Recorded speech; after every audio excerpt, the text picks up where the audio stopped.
بسم الله الرحمن الرحيم. يا أيها النبي اتق الله ولا تطع الكافرين والمنافقين إن الله كان عليما حكيما.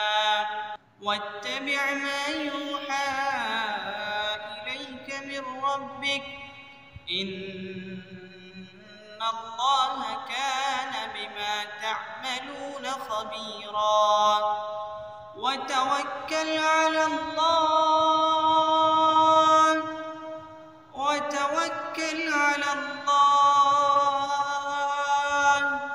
وكفى بالله وكيلا. ما جعل الله لرجل من قلبين في جوفه وما جعل أزواجكم اللائي تظاهرون منهن أمهاتكم وما جعل أدعياءكم أبناءكم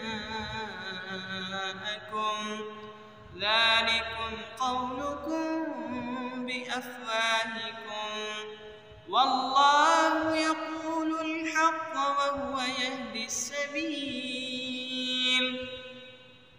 ادعوهم لآبائهم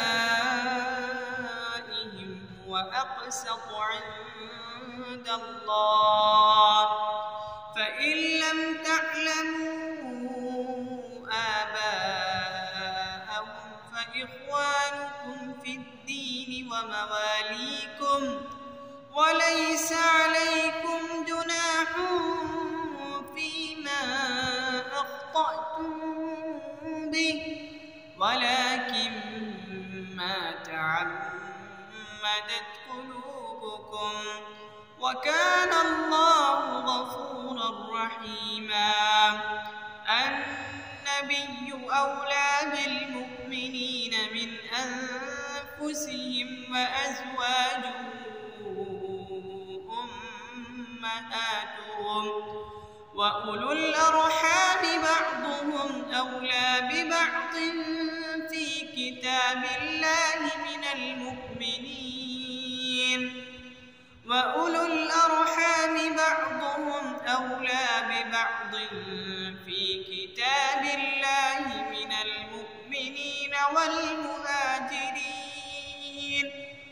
والمهاجرين إلا أن تفعلوا إلى أوليائكم معروفا كان ذلك في الكتاب مسطورا. وإذ أخذنا من النبيين ميثاقهم ومنك ومن نوح وإبراهيم وموسى وعيسى ابن مريم وأخذنا منهم ميثاقا غليظا ليسأل الصادقين عن صدقهم وأعد للكافرين عذابا